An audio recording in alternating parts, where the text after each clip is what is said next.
In order to do this video, you are stacked upon a hair removal kit, a trumpet, and then my laptop's open to give this like a, like to balance the phone.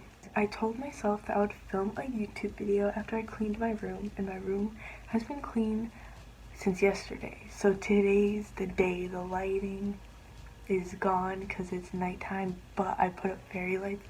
Do you guys want to see my room? You guys can see my room. It's gonna be a quick tour, but here we got, wait, I'll just go with you. Okay, here we got check me out poster that my sophomore year chemistry teacher gave me, and then lights around it, fairy lights, but now you can't see me. Okay, fairy lights all around. Here is a suitcase that a friend lent me, filled with other suitcases, like a Russian nesting doll type of thing. That one of our neighbors gave us this thing. I can like stack things on. Check it out. These are the scrunchies that Call gave me. Colleen's my friend, and I put them in a basket, and they're tied up with this scarf from like 6th grade. That's a mirror. Can you see me? Hello. But yeah. Oh, and this is my desk, and this is what you guys are stacked on. So let's get back to the video. Okay, I have work at 9 tomorrow, so this kind of has to go fast.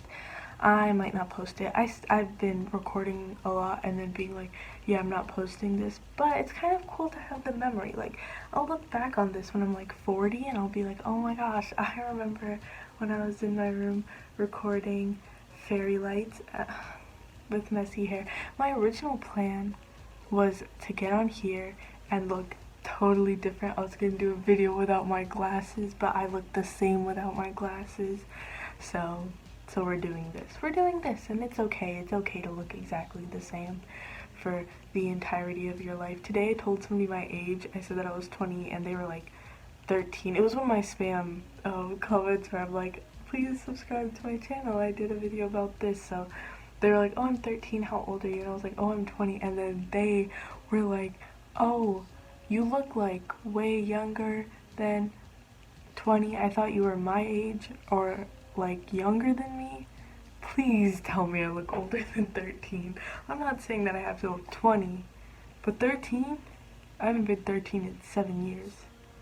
I was 13 when I started high school, and now I'm about to be done with college in a year. So please tell me that I look older than 13 or my self-esteem will just plummet. You're probably wondering what's this video about in case you didn't read the title below. And if you didn't read the title below, you probably just did when I did that, but if you didn't, I'm going to be talking about writer's block.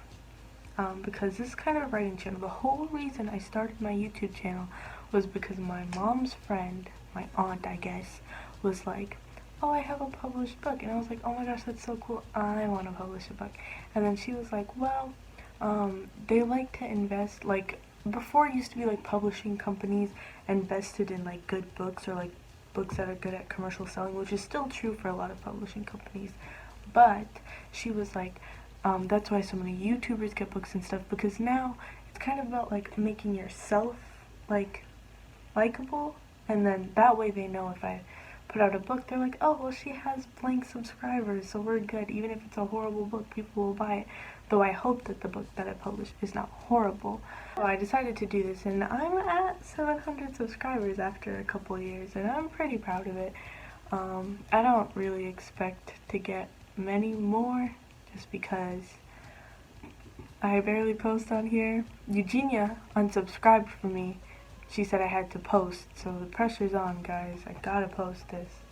I'm wearing like a book shirt. I don't remember what it says. It's mirrored. I'm not illiterate, but it says, if I can't take my book, I'm not going. That's what it says. That's not true for me. I will still go. If I cannot take my book, invite me somewhere. Honestly, I'm also doing this because I live in a different state than 100% of my friends, all of my friends, and I guess this kind of feels like talking to a friend. Not that I'm deprived. Morgan said that she would call me in 30 minutes, like an hour ago, and then I was like, I'm gonna be asleep because I work at 9 tomorrow. but I'm not asleep. But yeah, I want to make this video. I want to do this.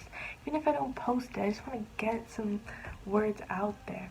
I always go through these periods once every few months where I'm like, am I a writer? Can I be a writer? And it lasts like a week or two, and I'm like, I guess writing's just behind me. I guess I'm just done with it. I guess I'm just never gonna be a writer. Which honestly, I used to like wrap up my whole identity in writing. Like I used to be like, well, I'm gonna publish a book someday. If I don't do that, then I'm like a failure. Like I have to publish a book. You know what? Thinking about this now, I feel like I should have had the fairy lights behind me. But that would, no, they should have the light facing towards you. But I was kind of hoping for more of like a warmer glow.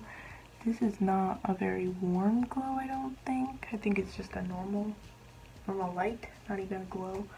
Yeah, and if I already accepted, like, so before I was 18, I was like, I need to publish a book by the time I'm 18. I'm 20. I'm not 18 anymore. So that dream is dead, which was kind of good for me because it put a lot less pressure on my writing, and I think I've been getting a lot better at it recently. So guess what? No, I wrote a book. And I actually recorded a video where I'm like, type. It's quite good. I actually really like it. That's what I do for the video. And then I was gonna post it, but that was it. That was the only thing I recorded. I didn't say anything else about the book, and I'll talk about the book now because I'm about to talk about writer's block. But that was a book I wrote, I think 2 years ago now, right? I think it was 2 years ago. And I won't say what it's about because gotta leave it to the imagination. See, you guys gotta be my future customers. But I wrote it, and most of my friends refused to read it, but Morgan read it, of course, because she's my editor.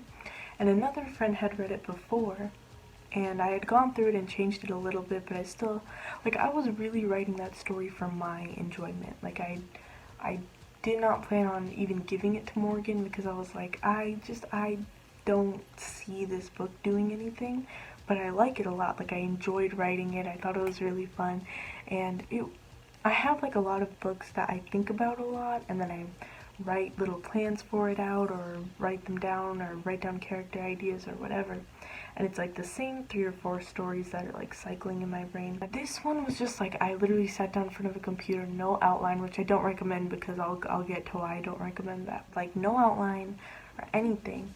And then I produced it, and one of my friends wanted to read it because she wanted to read my writing, and I gave it to her, and she made like a few comments and critiques, and I was like, okay, and she was like, but I really like it. And I thought it was like the kind of really like it where it's like, but I really like it, like it is very good, because we're friends, and like if we weren't friends, you know, and maybe it was that kind of I really like it. I was looking through my Google Docs recently because Morgan wanted something to read, and I have not been writing lately, or I had not been writing until I found this document. And so I sent it to her, and I'm kind of reading through it, and I'm like, hey, this is kind of good. Like, I actually kind of enjoy reading this, because I actually forgot a lot of what happened, because I wrote it over a year ago. And Morgan really liked it, and we're actually, like, going through it now, and she was like, I think this might be the, first one that you, like, actually publish. I was like, okay, cool, because normally when we go through the books, we're like, okay, we need to cut out this part completely. It's just a long process of like, yeah, you need to write something else because this makes sense. But this one actually made sense, and so she left a lot of comments and critiques on it, and we went through it. And our issue with it now is that it feels like kind of out of order, I guess. Maybe it'll make more sense if I ever publish the book and then can explain it, but as of right now, I feel like I need to rearrange it or add more scenes, because I made like a big deal about wanting it to be a short story. Like I really wanted it to be a short story. Like I did not want to write a long story. I wanted to prove to everyone, and mostly myself, that I could write a short story. But I can't write a short story. I can't do it because I really like to make the characters all complex. They have their own problems and blah blah blah, and that can't all be resolved within like 20 or 40 pages. So right now it's probably at 40 pages, and I think it'll probably end up being maybe 50 or 60 pages. To put that, I don't know the font that I wrote it in. Oh, also that helps if you change up the font that you normally write in, because I remember I always write in Times New Roman font 12. But for this one, since I was just doing it for like funsies or whatever, I was like, okay, I'll change the font, I'll go crazy. And so I changed the font, and yeah, it came out. I really did not expect anything to come of this book. Like, I did not plan on giving it to Morgan. I did not plan on rereading it like a few years later down the line. And I'm really, really glad that I did, because I really, really like the characters. Sorry. But I really, really like the characters and what I was doing with it. I think that it will be very good, and I'm very excited to keep writing on it. But after I realized how much I had to change about it, I did get discouraged, and I was like, yeah, I don't want to rewrite all of this. And so I've just been avoiding writing, which is really difficult for me because I write like every day normally. And like I said, I go through these phases like once every few months from like, am I a writer? Existential crisis. But I am a writer, and I miss it when I don't do it. And so today I sat down and I was like, okay, like, V, you don't have to write in order to fix the story that you're working on. You can write something totally new. And I didn't write that much. I probably wrote like 1 or 2 pages, but it was there. And I wrote it, and it was good enough. Like, when I tell you that you should write for your own enjoyment, you really should, because before I was trying to like compare it to other books in the same genre, and this book isn't even published yet. And honestly, there's so many books that don't really align with a whole nother, like, okay, Harry Potter. Such a unique concept, right? I've never read Harry Potter. I think I started it when I was a kid and I didn't finish it. And then I watched all the movies, and then there was all this stuff about J.K. Rowling, and then a lot of people said that if you didn't read it when you were like 9, like you weren't gonna get into it. And then I think I tried to read one of them, and I was like, yeah, I don't know. No hate to Harry Potter, and obviously J.K. Rowling must be brilliant to create a franchise like that. It's unique, and I think that's what makes it special. So I think that you should just write your story. Because do you really, really, really want to publish something, like a whole book, a whole entire book, put your heart and soul into something that you don't even like, something that you wouldn't even read? Can you imagine that? That would be so boring. I'm not doing that. So that's why I write for pleasure. And also, so today it's like a really rough idea for a story, and I don't think I'm the kind of person who can make an outline before I start the story. I think I need to start the story, name a couple characters, and then start an outline. I think I need to start an outline. I think everybody needs to start an outline, because it makes life so much easier if you have a basic outline. And I never do it, and it makes my life very hard when I go back and edit it, because I don't know what anything is, and I don't know why I put it in, and then I'll like read a few pages and I'm like, oh, that's why I put that in, and it doesn't make any sense. So you should definitely do an outline. I'm a hypocrite. In order to get over my writer's block, I decided to draw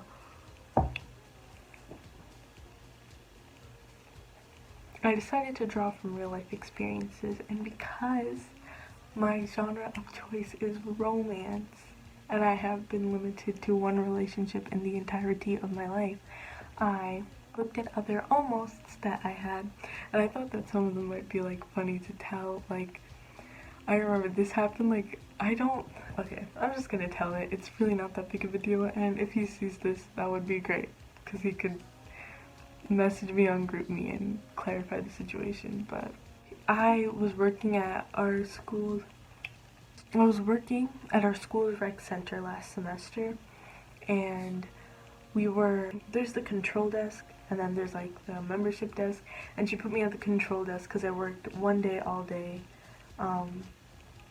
a week, that's it. So she was like, okay, like, she won't have to memorize memberships and stuff, she'll just be at the control desk, like, and they swipe themselves in, I just watch them do it. And then we had like a manager on shift, and he was cute. Like, I remember thinking that he was cute, but he was cute like mascot, and like I only saw like this much of his face, you know, well, this much, but then like if I put it close enough, that's like my whole face. Crazy. I saw that much of his face, but he was cute. He was very, very cute. This much of his face was enough to know that he was cute.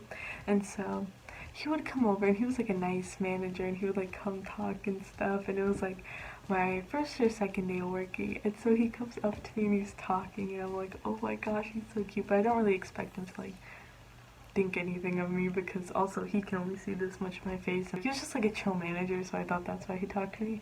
But then he was like, so how do you feel about relationships? And I was all like and okay, honestly, at first it didn't register like that's what he meant, and I was like, oh, like friendships? Like I literally said that. I was like, oh, friendships? And he was like, no, like dating, like relationships. And then I was like, oh yeah, I've only been in one relationship, but I'm totally open to dating or whatever, you know, like please date me.